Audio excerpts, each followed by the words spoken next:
Look at the dates. Those are the next 3 meetings that are at the. Okay, okay. I just wanted to get it straight, what we're doing today and what we're doing later, but I hope we're doing the Google training today because that's, you know. Okay, I suppose we'll start then with VP. Could you talk to us from your wisdom about the reparations? I will. On a quarter. As long as you want, yeah, whatever you As need. long as you want. And could, I can't quite hear you, so could you speak up a little, because I really am interested. Thank you. Yeah. Oh, look at that. Okay. Oh, thank you. Yes, go ahead. Now I can James. see you really well. Yeah.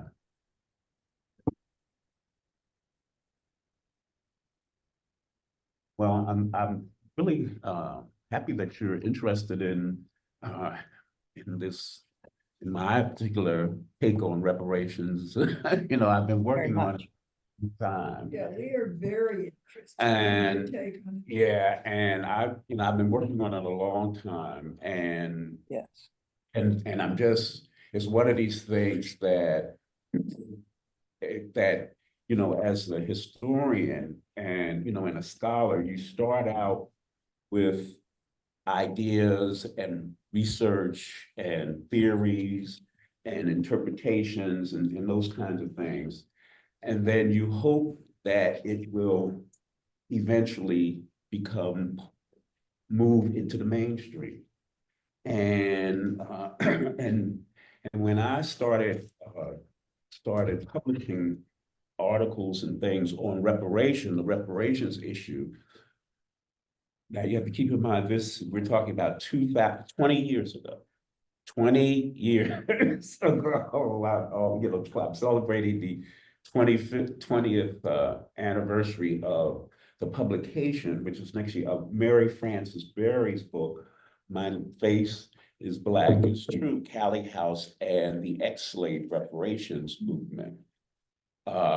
That came out in 2005, so it's just like almost 20 years, and it was, you know, a different take on reparations up until that time, because we didn't have any information about grassroots, you know, concern about obtaining reparations, and what she was able to document was the grassroots support. And she, you know, and she was able to, for these ex-slave pension associations that were created in the early part of, we're talking about between 1895 and 1905. We're talking about ex-slave pension associations and movements. And so her book was about one of these, the National Mutual Benefit Relief Pension Association was one. And then there was another group, the National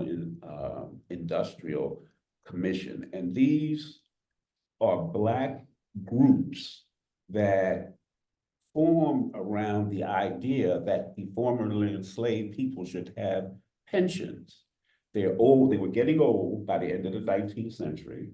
And there were politicians, Democratic politicians, white Southern politicians, who said that, you know, and they actually introduced legislation into the US Congress in the 1890s for pensions for formerly enslaved people in the South. They looked on this as a profit center. This would be something that they, if you got this through, they would be controlling the funds that would be going to them. And so once these Southern white politicians introduced the idea, of course, the formerly enslaved people took it up. And so that's what Mary Frances Berry's book documents. It documents the mobilization led by Callie House of African Americans in support of this legislation, in support of this bill for formerly enslaved people to have pensions. And in the book that I did, which I'm recommending to you, the article that by Mary Frances Berry in here in our book Reparations and Reparatory Justice is on the attempts to get it's after the, you know, it's a detailing one aspect of the book where they tried to get the Congress to use the money that was gathered by the federal government on export taxes on cotton during the Civil War, doing it so that this funds would not necessarily go to the government, but they could be put in some kind of pension fund for African Americans. So that's what she writes about in the article here. So as an idea that some kind of compensation in the form of pensions for formerly enslaved people was part of the national political discourse in the 1890s and early 1900s. But you know, they, of course, they attacked the people who were pushing this. They accused them of stealing from these poor formerly enslaved people. Tally House eventually was railroaded and sent to jail. She went to jail. They accused her of mail fraud, you know, the same thing they did with Marcus Garvey, you know, accusing, you know, when you send out through the mails petitions to try to get the government to allot pensions for formerly enslaved people. This is a crazy idea, and you should therefore are tricking people. You're using the mail to defraud. BP, did you say that the idea originated with white legislators, Congress people? No, yeah, well, they were white, Southern white politicians. Yeah, Yeah, because it originated with them. The pension there, it originated with white Southern politicians and then was taken up by Black people, and then they mobilized around it. And it was yeah, just keep in mind, this was within the context of pensions for Civil War veterans. Okay, so that if they're going to give pensions for Civil War veterans, then they should give pensions for formerly enslaved people who are getting old. See, it's that I same get the group. concept.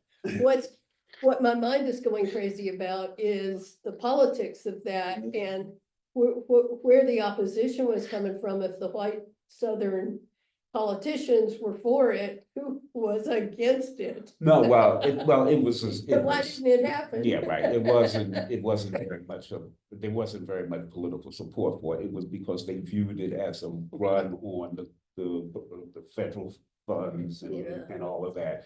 Because they just said that that they weren't responsible, the government wasn't responsible for providing pensions for enslaved people. So that this is just, and they saw it for what it was, like a kind of a money grab on the part of these Southern politicians that are pushing this. So it wasn't, they introduced it in the House of Representatives, and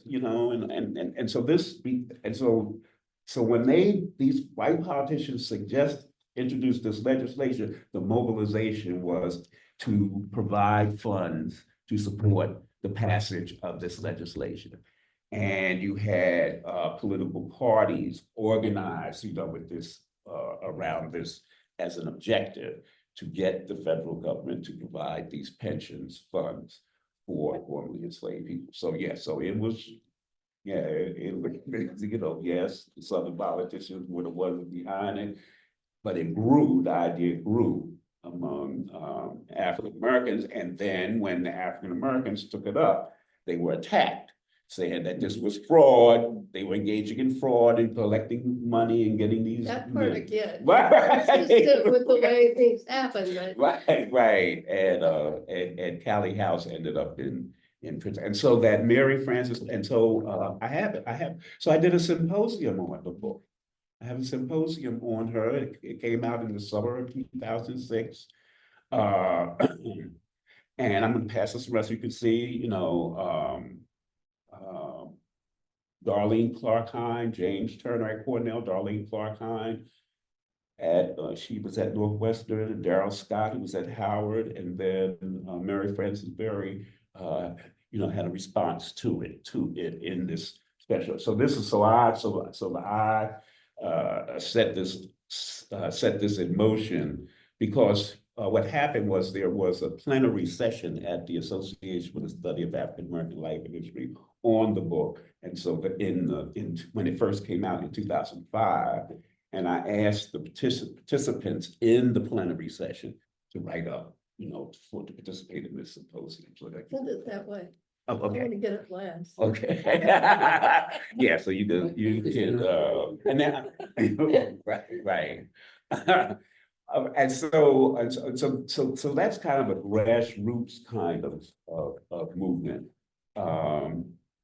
There were other groups in the 1940s and 1950s. Reparations was with Queen Mother Moore, and she created an organization called the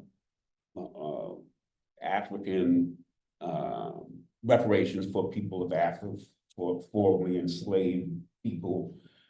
And she petitioned the United Nations to support a kind of reparations program for African Americans, but that was just pretty small group. But she was a former Garveyite. She was, you know, involved in these various leftist Queen Mother Moore. She was involved with all these radical Black organizations, and and she sort of, you know, like this idea, it was sort of like an idea, it's not a group, not very many people. I mean, this is a small group and stuff.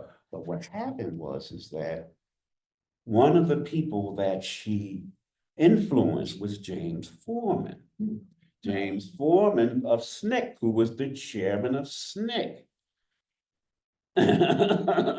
The chairman of SNCC. And so I had James Foreman,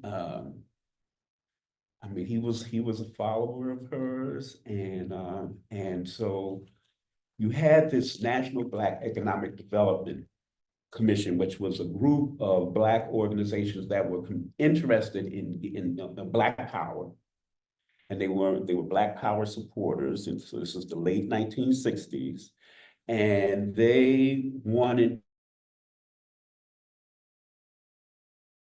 getting support for Black economic development, economic projects, community development, economic development projects. This is basically, so because you have to keep in mind that one of the interpretations of Black power was Black capitalism. So, you know, and remember, I don't know whether, well, some of you may remember Nixon.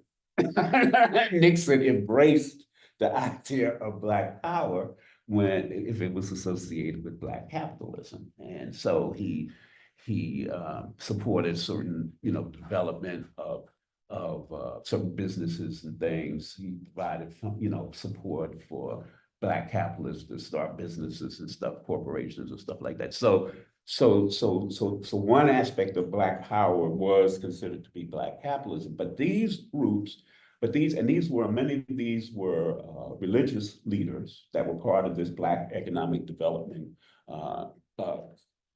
Committee.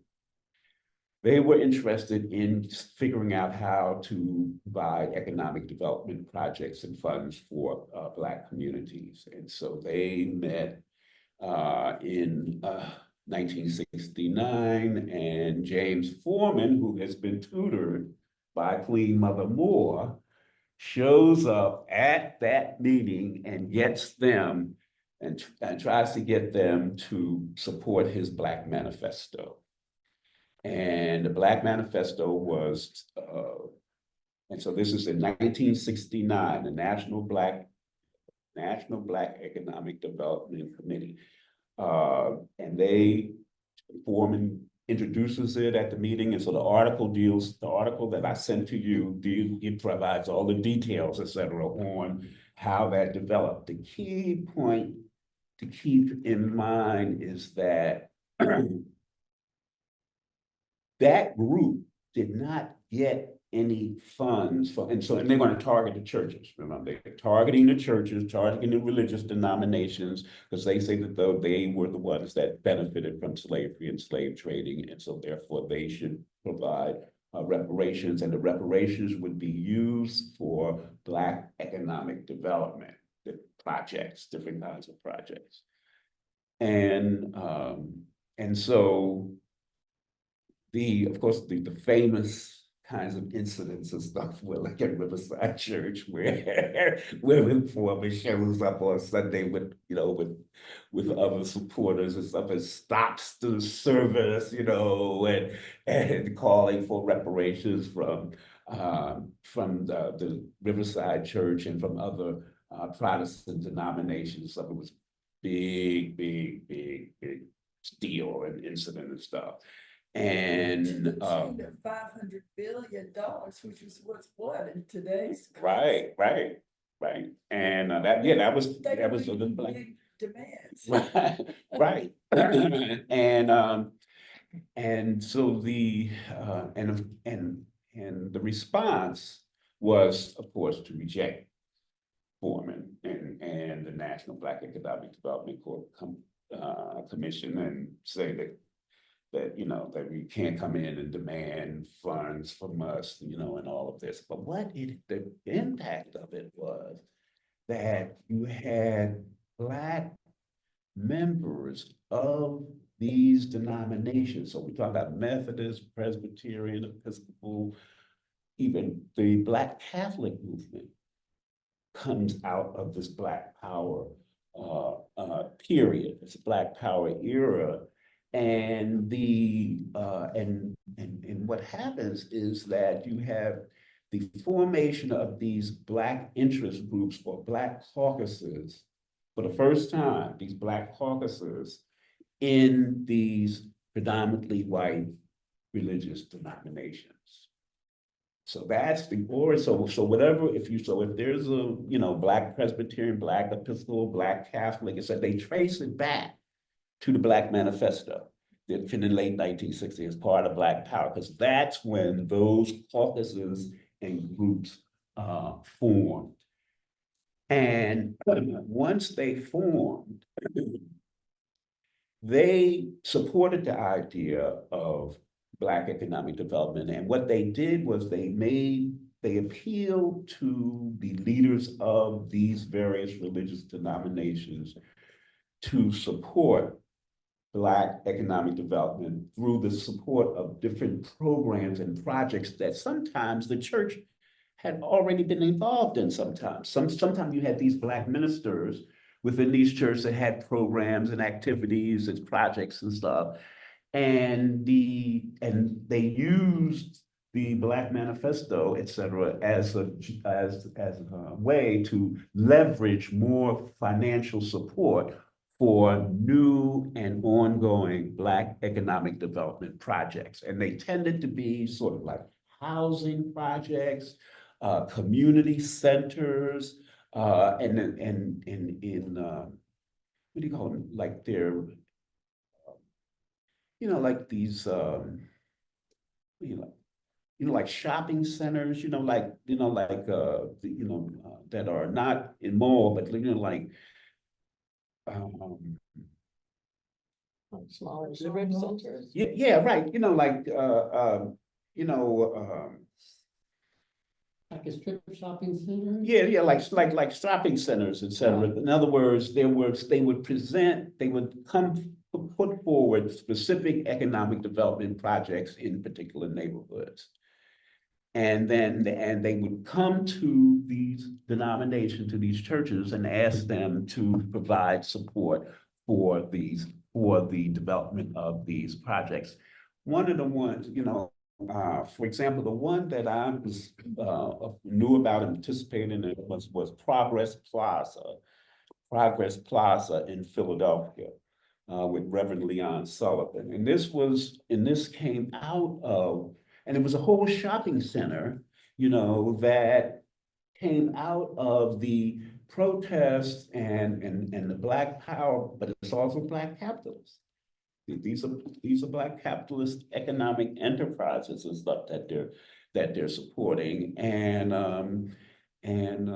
the you know the if you were in support of Black capitalism and stuff, so that that would be a way of demonstrating Black power, but also doing something providing something for these Black communities, Black things. So you can point to specific projects that the Presbyterian Church, contributed to, the Methodist Church contributed to, the Episcopal Church contributed to the development of this particular Black economic project. Okay. All right. And so, so even though it was rejected, when Foreman would show up, and stuff, it had the impact of actually spurring Black development in these religious denominations. And these religious denominations, then when Black economic development projects were presented to them, they were willing to support them. They say not a dime for James Foreman, but for this Episcopal, economic development project, or this Methodist economic development project, they would support. And that's what she was able to document, in the article. Yeah. Were the economic development projects controlled by the white churches or by the Black leaders? They were controlled by the Black leaders. Yeah, they were controlled because they were created instruments within like a caucus, and they created various kinds of instruments in there, so that it was because they were the ones that were carrying out the project, and so that they control, once the funds were donated, but it was very specific.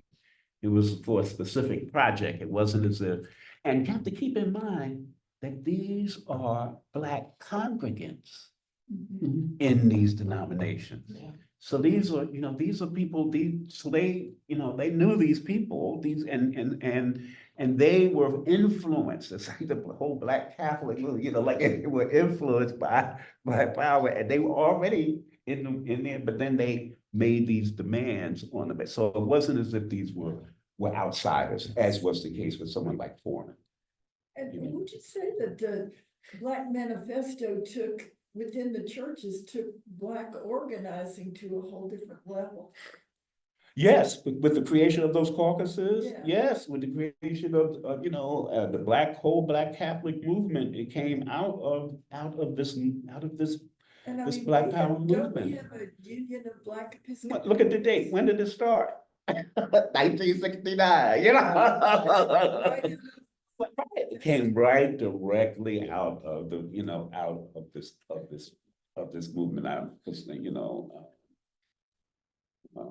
Because because they had the meeting, the 50th anniversary, of 50th anniversary of these various caucuses is taking place now. They were created out of this Black Power movement.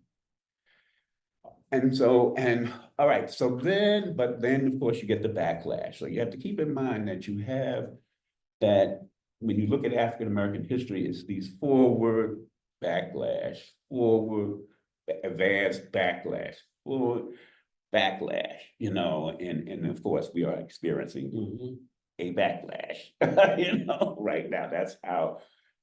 That's unfortunately how the situation. And so you get Reagan coming in and opposing all of, and opposing any kind of projects that was specifically, would try to deal with economic inequalities or disparities, that exist for the Black population, et cetera. And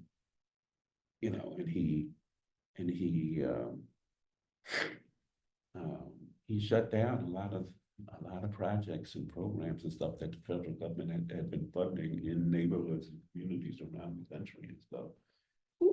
When in there did the community development grants from the federal government down to local communities get started? And then how did that evolve as part of that? Yeah, but that's the war on poverty. You know, that was part of the war, you know, the war on poverty programs in the 1960s. And so the community, so you remember that with maximum feasible participation and stuff. And so that you had those projects, community development grants and CDCs and stuff that were community, but that was part of the war on poverty. And So that was kind of a parallel thing at the same time as the Black Manifesto? yeah, well, yes, in some ways, you have to, the Black Manifesto and what it was targeted for the churches, for the religious denominations. This community development projects, the community development grants, you know, all those that occurred as part of the war on poverty were really political.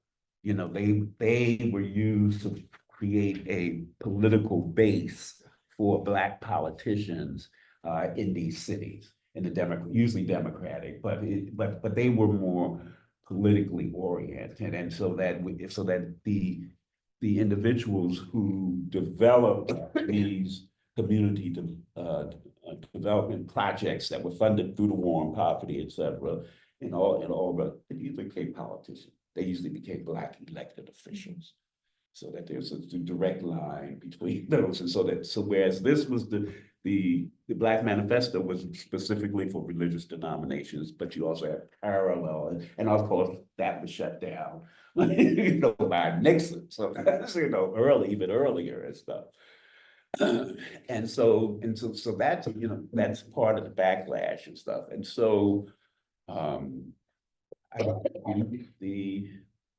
the next development, I think that at least I have been a part of, and that you had the scholarship, you know, you're doing this scholarship on reparations movements and stuff, and people are saying, oh, wow, this is, you know, this is new. And you had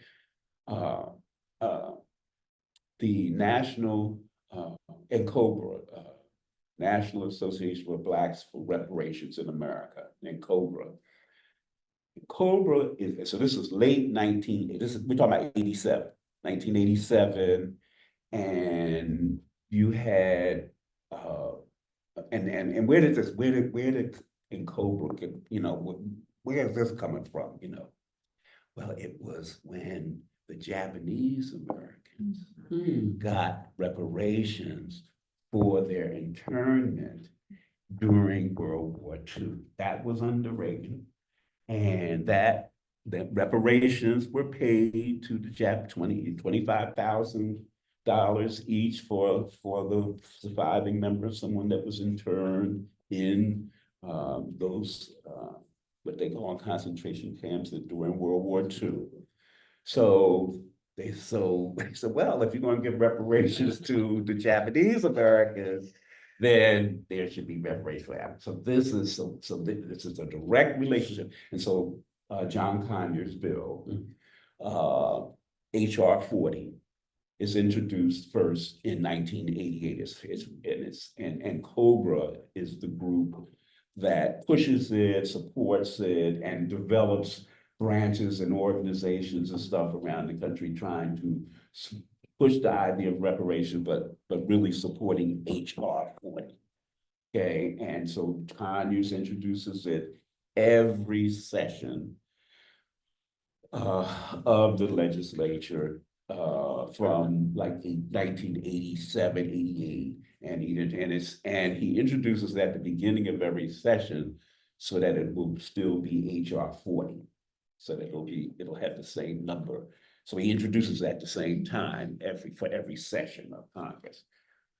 All right, so you've got this in COBRA, the HR 40, you know, percolating, you know, in the Congress and stuff, but then you. Can I ask a question Yeah. about HR 40? Yeah. It strikes me that HR, not HB, which means it was a House resolution, not a bill leading to an act, but rather a resolve to. And so there wasn't actually money attached to paying reparations. Oh, no, It no. was about setting up a commission or something to think about doing that, Right, right? right. It was a Yeah. commission. Yeah, it was a study bill. They called it a study bill, a Yeah. bill to set up a commission to study the idea of whether or not reparations should be And they paid. couldn't even pass that. Not at that time. But they got close, eventually got close and stuff. So you have NCOBRA and stuff and, engaging, but then you also have the Africans and the Caribbean nations beginning to pursue reparations as well. So you had international reparations conferences held in the 1990s, organized by Nigerians and Ghanaians, et cetera, that took place in Africa, in West Africa in the 1990s. And then you had the World Conference Against Racism in 2001. And the Africans and the Caribbean nations wanted, and that's the Durban Conference. That's the famous Durban Conference in 2001, where the African nations and the Caribbean nations put forward the idea that reparations should be included in the whatever statement comes out of this World Conference Against Racism in 2001. So it's and that is and all of that is documented. I mean, what the African nations did and what the Caribbean nations did in Durban at the Durban Conference in 2001 is documented in Hilary Beckel's book, Britain's Black Debt. Britain's Black Debt, because he was there, he was part of the Caribbean delegation. So it's Hilary Beckel's, Britain's Black Debt documents all of that, that campaign. So then the next, so reparations is, and they say no, of course, it's not in it, it's the United States, it's Colin Powell and the woman, what was the woman that was the Secretary of State? No, the black. Condoleezza Rice Yeah. and Colin Powell blocked it. So that they, they told them that they wouldn't sign on any kind of declaration that included any kind of, talk about reparations and stuff. But they did this at the, following the commands of the State Department, U.S. State Department. Okay, so that they were blocking it. Were they attending the Durban? Oh, yeah, they were there. Yeah, they were there, and they made it clear that the United States would not sign on anything that talked about reparations, and they didn't put it in it. So it wasn't included in it. So this one goes upset. Have either of them written in retrospect about that? Or been interviewed about that later on? I don't know. Really interesting to. Yeah, right. Had the And we chance could, to get their praise. I'm sure that they may have written about the conference, attending the conference, so that may be in something that they've written. But it was just American policy was not to deal with reparations at all, I understand, Bill, it must have been an interesting place for the two of them to have been. Yeah, well, no, but they had the British, they had the other European nations, former colonial powers that went along with it as well. Oh, But it was the I'm United States. not saying they didn't have company. Yeah, and so that, but that set them off, the Caribbean nations and the African nations and stuff, that set them off. And so you begin to have in the Caribbean, in Barbados and Jamaica, you had these resolutions and these commissions and stuff that, because you had the CARICOM Caribbean community. It's sort of like the European, what is the European community? Union. Yeah, the European Union, Yeah, right. right. Yeah, the European, same thing for the Caribbean nations, 15 nations that make up CARICOM. It's called CARICOM, the Caribbean community. And then, so you had the individual nations first setting up commissions that were like Jamaica, Barbados, Antigua. They would set up commissions to investigate reparations against former colonial powers and stuff, and to begin to formulate demands and that kinds of things on this. And so the CARICOM, so then the CARICOM, now you have to keep in mind that the what I'm doing, oh, I'm sorry.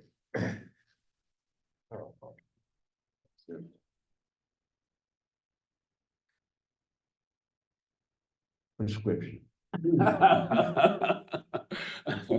So yeah, so I'm aware of what is going on, with these various nations and stuff, and internationally. And so I sit there, well, and then so we had the pension book. Then you had these other books that sort of made the case for damages that occur for African Americans that could be the basis for reparations demands and stuff. And so, for example, in the special issue, when I introduced the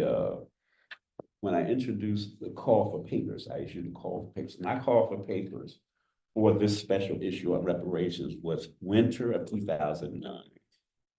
Okay, winter of 2009. And I got the article in the Black Manifesto.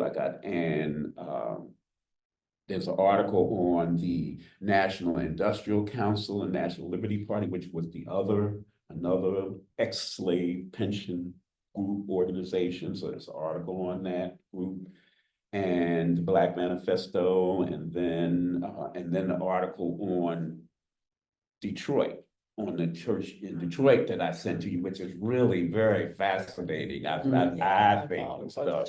I mean, that it ultimately led to those women actually having a sit-in in the bishop's office. For 3 days. I think it's time for that again. I think the rector is gonna be a good guy in the beginning.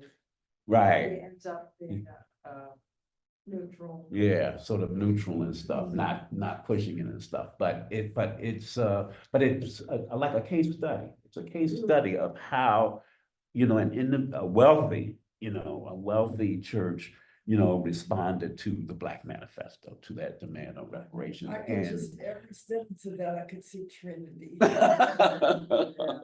Yeah, I was thinking it's a very instructive thing for us as a group to really. Right. That's why, Yeah. right. That's why I made it available, because that is, it's really close to home in terms of it being a wealthy Episcopal church. And so, Martha has a question. oh, yeah. Oh, is she muted? You're muted? Yeah. Martha, are you muted? Oh, okay. The name of the book and where can we get that symposium, the red thing that you're, Oh, I can, that's in my journal. The symposium on My Face is Black is Yeah. true. Yeah, that's I can, just email me. I can make sure you I get think it. she's asking about this one. and the book, both of them. What's the name of the book? Oh, the books. Are these red books? No, the other one. I want both, the red book and the original. This is a journal. This is a scholarly journal, Journal of African American History. So it's I don't know, whether it's the university I have to find out whether or not, other than that, I can send you the things that you're interested in. What about that book that's white and black that's lying right under your hand? Oh, Oh, that's my book. Yeah, that's Reparations and Reparatory Justice. Much of that information is in there. That's my new book. That came out this year, University of Illinois Press, Reparations and Reparatory Justice. So it just came out for the University of Illinois Press and yes. I mean, would that be like on Amazon? Yeah. Get it right through Amazon. You can get it through Okay. Amazon. And the other one I can get by emailing you. Yeah, I can send you what you ask. I can send you the table of contents and then you let me know what you want. Okay, thank you. Because that's the thing, because it's a scholarly journal. If you have access to a university library, then you can get it. If you have access to a university library, then you can get it. But other than Okay. that. Thank you. Okay, I appreciate that. Well, I don't even know with how it's being handled now. The University of Chicago Press, yeah, they may be able to do something for you and stuff, but If you go online for a particular thing like that, it goes through one of those scholarly journal group things, and then you pay for that PDF. oh, okay, And it all will right. get- And it may be, and you can look up because many of these journals are under my name under Amazon. In Amazon, many of these issues of the journal are under, if you look under my name in Amazon, and you'll see a lot of these issues are available they tell you how you can get it through Amazon. I haven't checked them because it's, you have to keep in mind, I was editor for 18 years and stuff. It's not, I can't keep up with. JP, I got a question. When you were talking about the Black capitalism and the shopping centers, small shopping centers, did we have any of that going on anywhere in the South? Yes, you had, let's see, I'm trying to, something city, in North Carolina, oh, we have it. Durham? Huh? Durham? No, it was it was the, see, this is a matter of age, we can't pull up all of these things, but, But there was some. yeah, well, I'm trying to think, I can't think of the name of the person, he has all these biographies, and I know the people that I published on both for the, it's in North Carolina and in something city. That's the city, there was a thing that Nixon supported. Right. One of in North Carolina, a whole project. I'm trying to think of the name of the I have person. a friend from North Yeah. Carolina. I'll have to ask her. Yeah, no, but I mean, lived there, and I'm trying to think, and yeah, that's- and he's very well known, and he was a chairman of, he was involved in CORE, the Congress of Racial Equality, and then he became a Black capitalist. I can't pick up the name, but there were projects in the South, Right. And stuff, and this one was actually supported by Nixon. Ask Copilot. Ask Copilot. Artificial intelligence, they know everything. I'll send you the information when and there's books on it, and I know the people who wrote the books and all of that. Yeah. I know. Oh, wow, it's kind of difficult, but in any case, yes, there were, and so the Caribbean nations, that's where I am, the Caribbean nations start doing this, but I'm just doing it too. You know, I'm the exact same time that these Caribbean nations are. Soul I'm City. asking, and I wanted to, Soul City, right? Soul City. McKissick. Floyd McKissick, Soul City, right? Where'd you get it from? From I city? Did you? Googled it. I Googled, North Carolina Black capitalists. So, and there are books on it, you know, and stuff. So on him, on him, You're yes. talking to the Caribbean, you maybe, I was looking this up when you were talking about something else, and there's a whole bunch of stuff on the internet from early 2023 until now about the CARICOM, the Mhm. Caribbean movement, Mhm. which I had not heard of. And I mean, I'd heard of CARICOM, but not until you started talking about it. Oh, But there's yeah. a lot on the internet about it. Yeah. VP, these movements for Black capitalism rather than structural change. Yes, oh, yeah, they were definitely. Or conversation or truth telling or anything like that. Right, right. See, this issue is going to come up with the reparations as well, because you have those who support reparations for individuals. You know, you go and you determine, you know, what damage was done in this community, to this family, to this individual. And, you know, it's individualized basis and stuff, as opposed to collective kinds of reparations, which is what the CARICOM Reparation Commission represents, because they come out, they have a 10-point program, Yeah. a 10-point program for the CARICOM Reparations Commission. This came out in 2013, but they had been creating individual national groups up until that time. But then the whole CARICOM, which is like 15 Caribbean nations, issued a 10-point program, and that's, you could just Google that. Their whole 10-point program is readily available. There are all kinds of things on what they will use reparations from the former colonial powers to do, you know, education program, healthcare, you know, I mean, housing, these, each of the points, is some collective use of how these reparations funds will be used.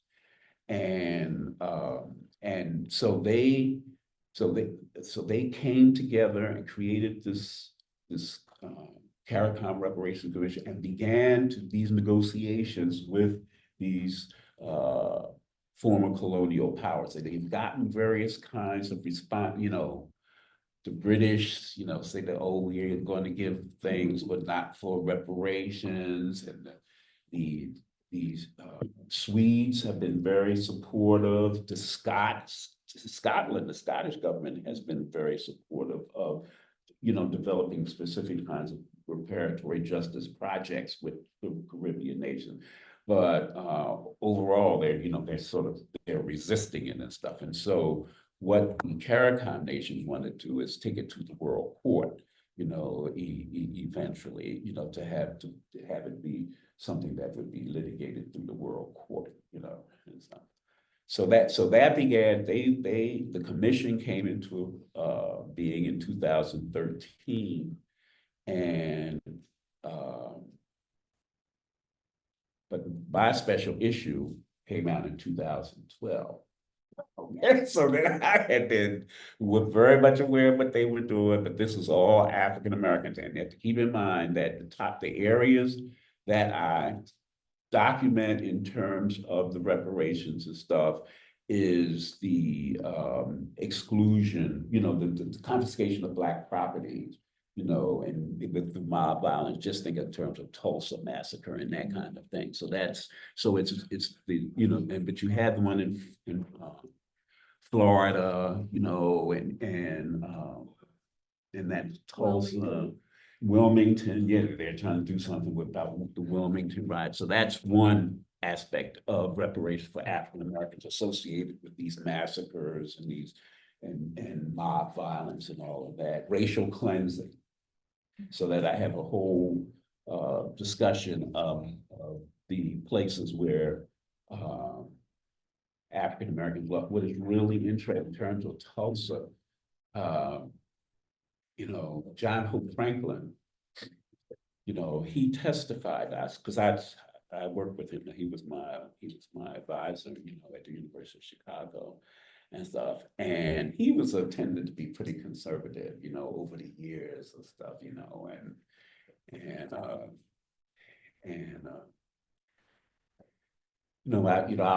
the students tended to be much more radical than he was and stuff, and he was concerned and stuff. But his father's was a lawyer whose office was destroyed in the Tulsa massacre.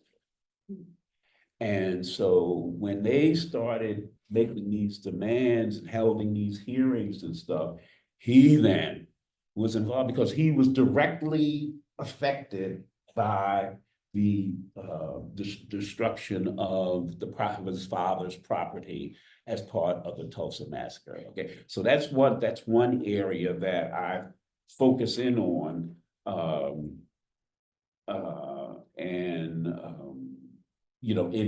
that I recommend. And then of course you have the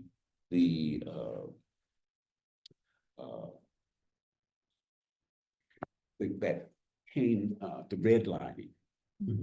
The redlining and and this is, of course, this is the Ira Katznelson book, When Affirmative Action Was White, where he documented, the fact that African Americans were not given loans, home loan, even the veterans weren't, through the GI Bill were not given loans, et cetera.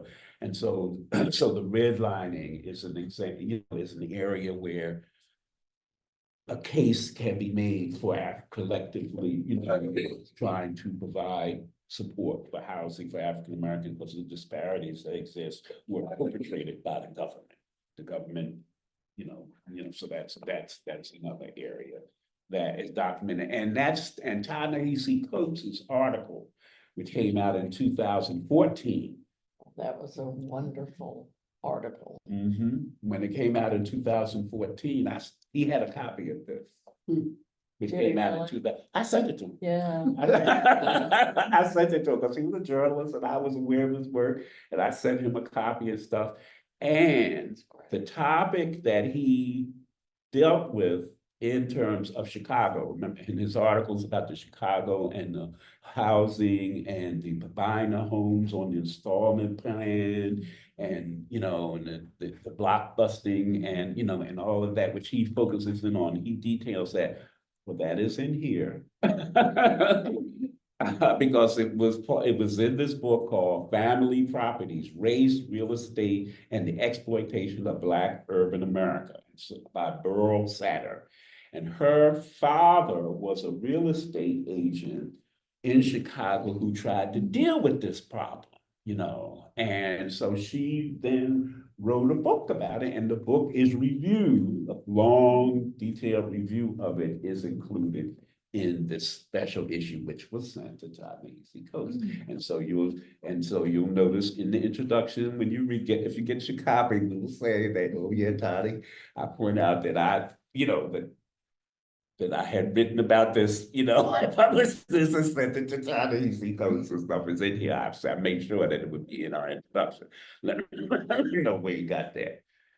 So, but then, all right, so you had the CARICOM Reparation Commission, and so then you had Ron Daniels, who's the president of the Institute for the Black World, decided that, well, we African Americans in the United States should create something similar to the CARICOM Reparations Commission. And so that's, keep in mind, that's 2013, okay? And then Ta-Nehisi's book comes out in 2014. And then 2015 is when Ron Daniels has his International Summit, Reparations Summit. That's the picture on the cover. That's the summit there. It's a picture of it. I'm in the back somewhere, you know, and there, but that's that summit from 2015. Where the CARICOM nation, Hillary Beckles, who's chair of the CARICOM Reparations, spoke, and all these leaders from these various Caribbean nations were there. And out of this, and so I'll pass it around, you can look at it. And you can look at the articles, and if you're interested in any of the articles in it, I can make sure you get a copy of it. But the introduction to that special issue discusses, you know, that summit and stuff, and then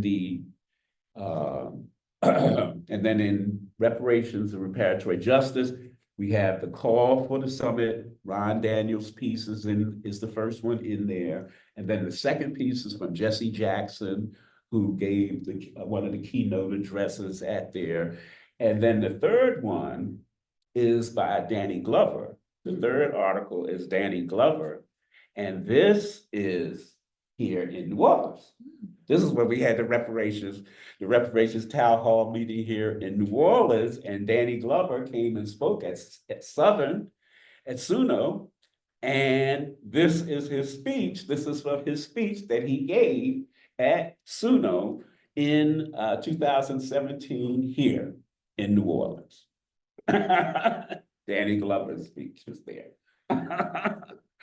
And so, all right, so the summit he has a summit, the CARICOM nations show up, and he creates the National African American Reparations Commission.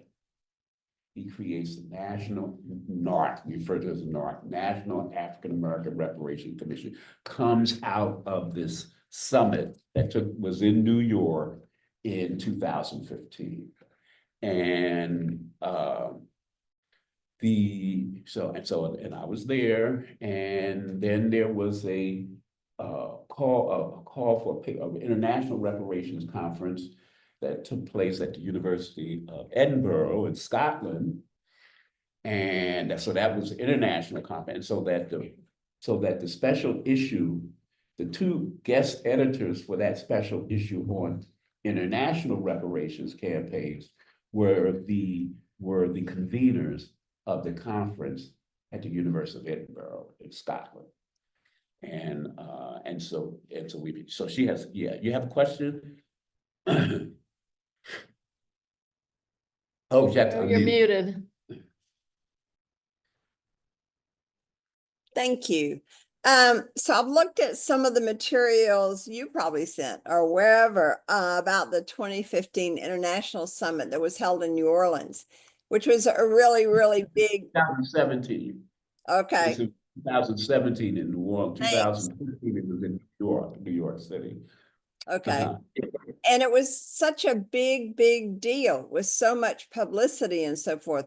Could you talk a little bit about the New Orleans aspect of it? Because I had the feeling that y'all expected more to happen locally after that summit. And I didn't see that it did. Yeah, right. It was a town hall meeting that's how we framed it. It wasn't like a summit. It was really much more town information. And we had programs at SUNO and at Xavier, and it was 3 days of activities and stuff. And people came from the Caribbean, from the various Caribbean nations, as well as people nationally and stuff. And we were hoping that it would lead to some kind of introduction of some kind of reparations referendum into the city council here or into the state legislature. There have been no politicians in Louisiana or in New Orleans, because I have talked to them, I have met with them, I have been on their radio programs. You know, Oliver Thomas was there. And I've been on his radio program talking about reparations and stuff. And so in order for it to develop, in a particular locality, and I have this article, I have another article to tell you.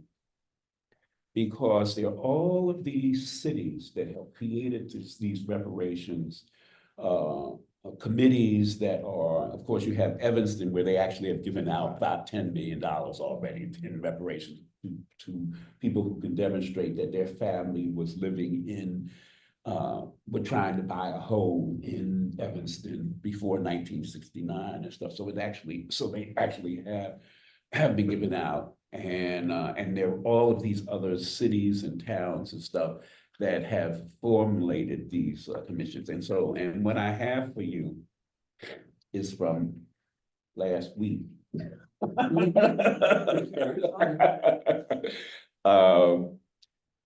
Where it's the result of a survey of reparations, but they point out that there are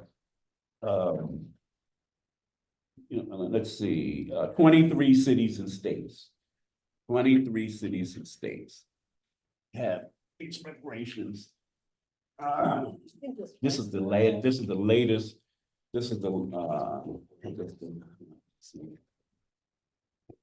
that one didn't come out right. I think we have a copy machine here. There's not enough of them. Yeah, here are 3 extra. Oh, three okay. extras. Yeah. Here you go. So that this is. Emily, so this- would you bring me one? Yes. Emily, thank you. Yeah, copy of it, what I'm saying. But as you can see, so it's up to date in terms of the present. But the point I'm making is that the National African American Reparations Commission first worked with Conyers to update HR 40. That's what we did. We worked, because I was on the commission for like 8 years or something. I said, I retired. I'm not going to be doing all this running around. But I was a member of the commission, and the major thing that we engaged in was the rewriting of HR 40, updating it, not just make it a study bill, but make us a bill that would put forward programs that could be implemented. So that it's not just studying it, it was what kinds of projects and stuff to make recommendations for reparations projects that can be created. So HR 40 is updated, and it's in here, the actual updated version, because as you know, John Conyers passed away, and Sheila Jackson Lee passed away this year and stuff. But she's in the actual bill, and is included in here, the updated version of the bill. So that's what NARC had been engaging in, as well as working with these various local and state committees that have been created to look into reparations projects in these various cities and states, so that NARC serves as advisors to, like, California. All of the NARC people are on count. In fact, one of the commissioners on the California Reparations Commission that did the report and all of that, my former student. Cheryl Grill, she's my student. She was on that reparations commission. Fabulous. Yeah. I was just gonna say, the poll that's cited in this article, I'm on the Liberation Ventures email Oh, list, yeah, so right. I can forward that also in addition to. Yeah, this. right, because I saw the Liberation Venture version of it as well. I don't know if I brought it, but I did bring it. I know I had to put it in one of these books. Here it is. Here's another version of that report. Mhm. It's widely circulated. But it's been old. Yeah. And so what happened? Well, in terms of HR 40, okay, so this is NARC. This is what NARC did. And they're advising people in Evanston. I mean, I've been to Evanston 2 or 3 times, advising them and getting information stuff, holding meetings there. In California, we have served as advisor for California. New York State has created it, and NARC members are on the state commission. And you have cities and you have NARC members who are on these committees and stuff. And so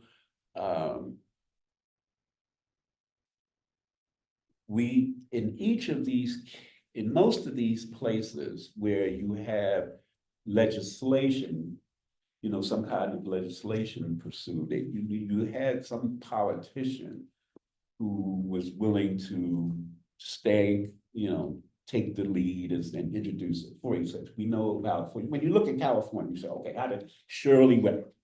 She said that she was going to take this up, she introduced the bill, Sheila Jackson. I mean, in each of the places where you have legislation, statutes, commissions created, you had some political leader would come forward and introduce the legislation, and mobilize support in their case and stuff. And that has not happened in New Orleans or in Louisiana. Do you have a theory as to why that has not happened? I mean, I look to Oliver Thomas, and Oliver Thomas has attended our reparations town hall meetings. And Royce Duplessis spoke, right? Royce Duplessis spoke at our the second one, because we had 2 reparations town hall meeting.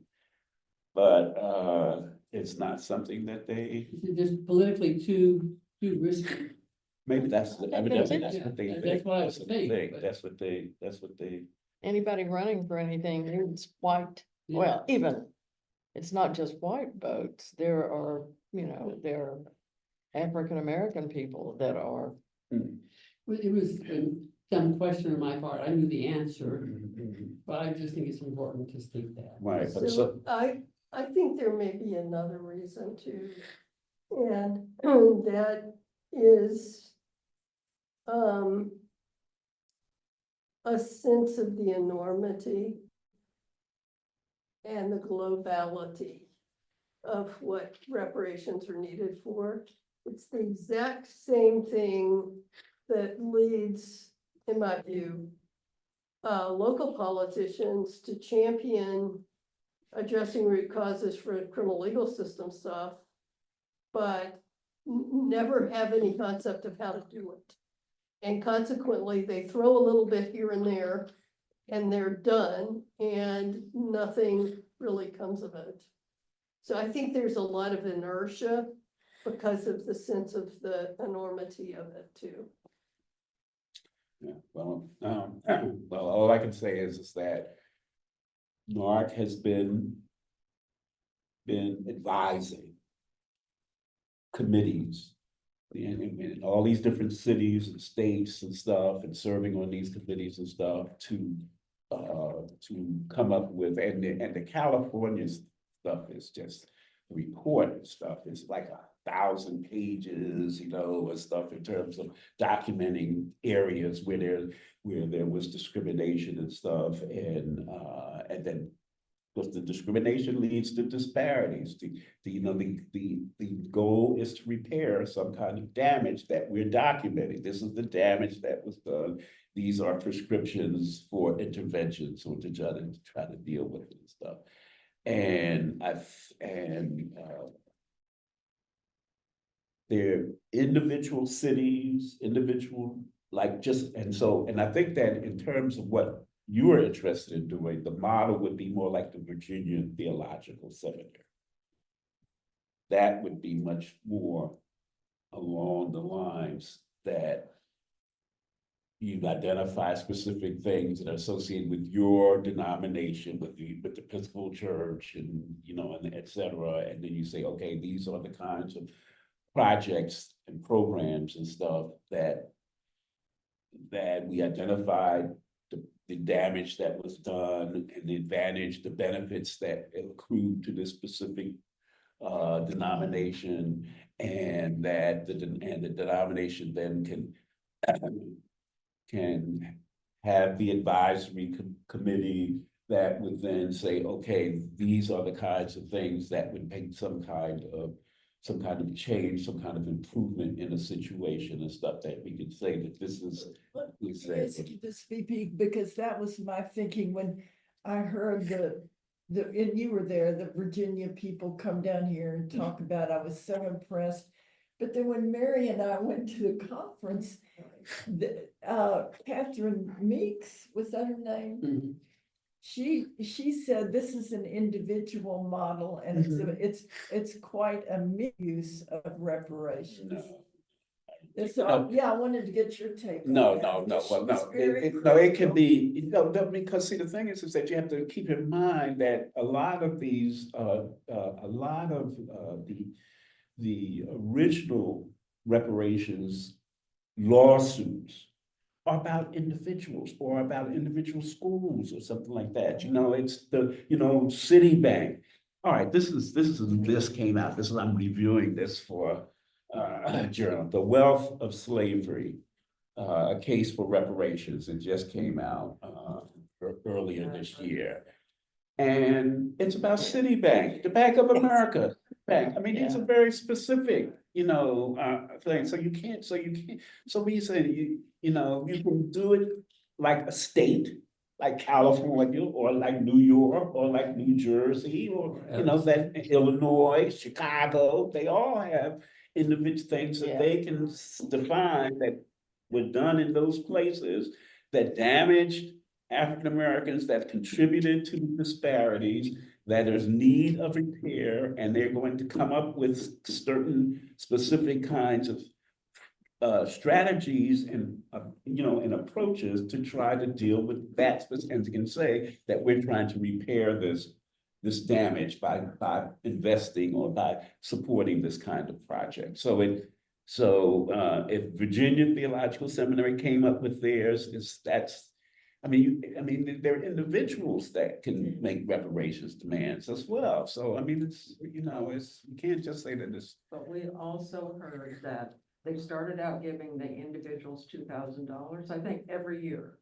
It was gonna be in perpetuity. I mean, you probably know, but what I heard at the conference was that because it's in perpetuity, then it gets divided into their descendants.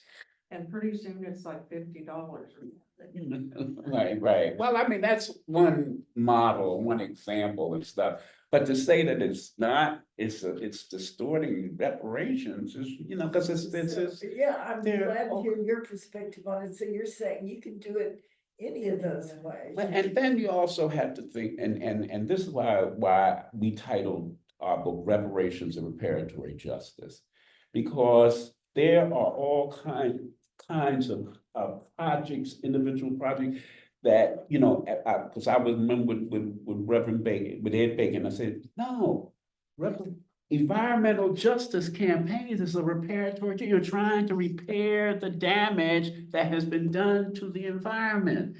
Environmental justice campaign is a reparatory justice campaign. That's a reparatory. They're trying to repair the damage that was done to the environment, that was done by these specific corporations to the environment. So that's why we say reparations, reparatory justice.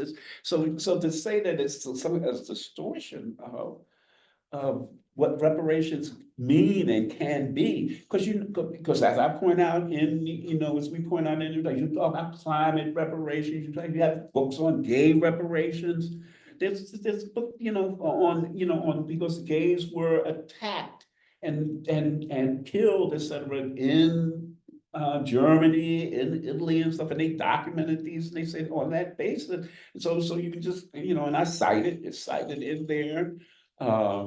climate reparations and environmental reparations. I mean, we wanted to make it clear that, and the way, as a historian, the way that I look on it, I say, okay, when we look at African American history, and particularly in the United States, and we say, okay, this damage, this harm has been committed against us.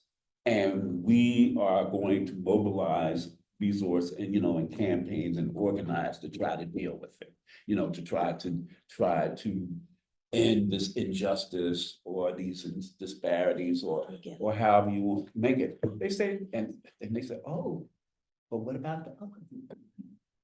What about women? What about Native Americans? What about Asian Americans? That become, it's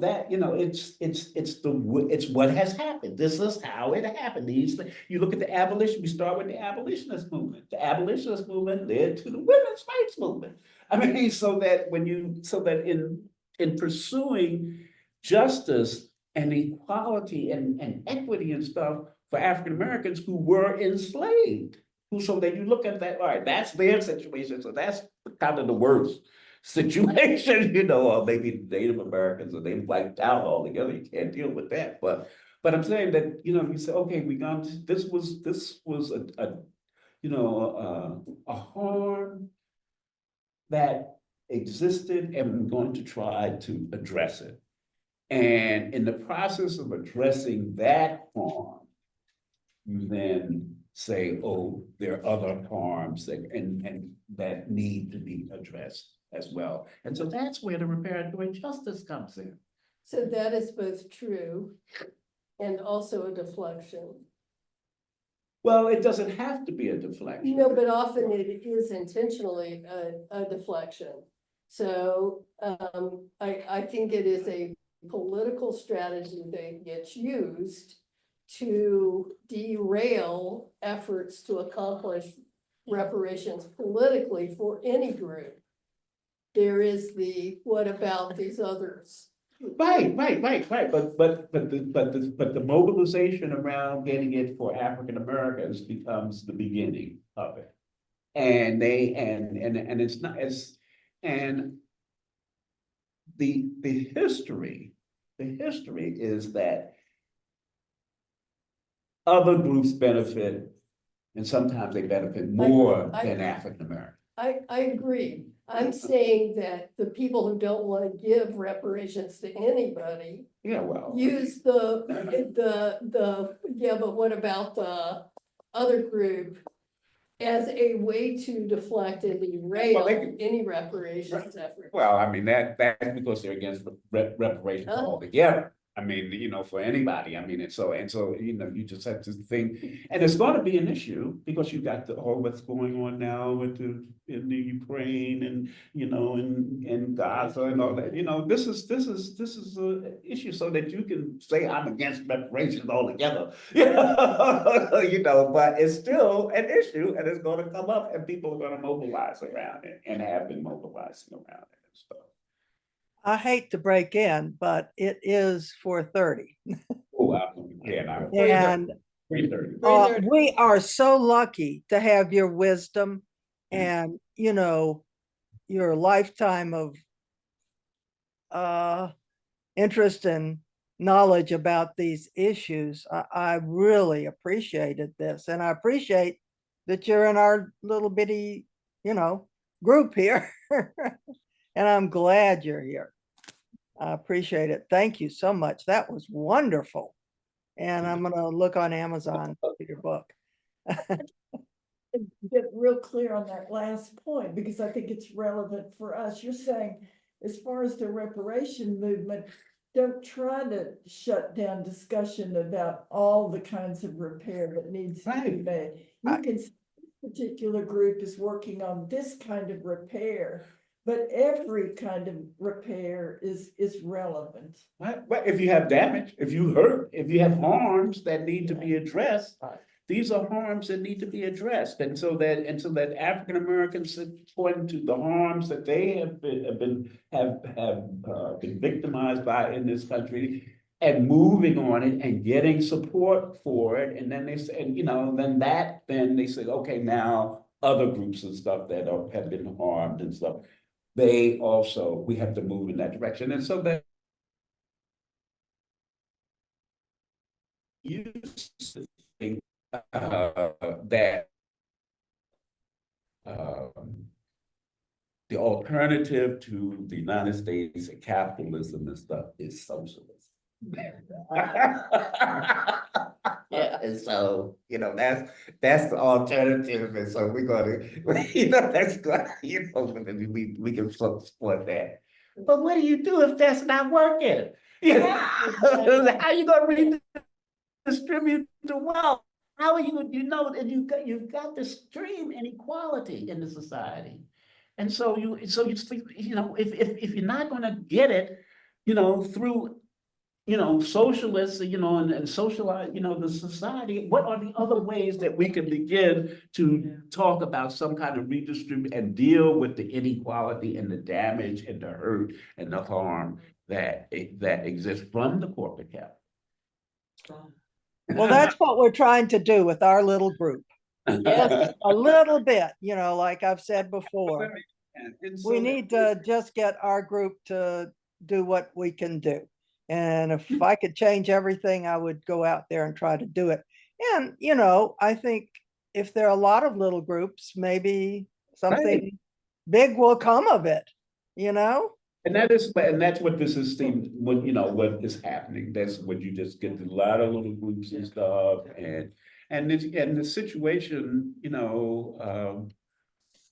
you have to provide some kind of hope and alternative to what is going on in the society and the damage that is being done, and the people in society. And so you say, oh no, we have to address this. We have to mobilize and address it. And so that's why it's reparation and reparatory justice. We have to, Well, I want to just throw one thing out before we move on to Google or whatever we're doing. The article that you guys haven't seen, that came out of the Louisiana Weekly this week was a survey done by Princeton University in partnership with a group called Liberation Ventures. But the thing that really sticks out to me, we've been talking about involving young people in this group. And one of the things they say is support for reparations is particularly strong among young Americans, with nearly half of those aged 18 to 35 expressing approval. We may not have a lot of young people in churches, but there's still that opportunity to get them behind this effort. And talking to people in churches about it, young people, maybe their kids. Well, and if churches would get behind it, maybe they'd have more young people. at Exactly, church. yeah. So I just wanted, when y'all see the article, you'll see that, but that really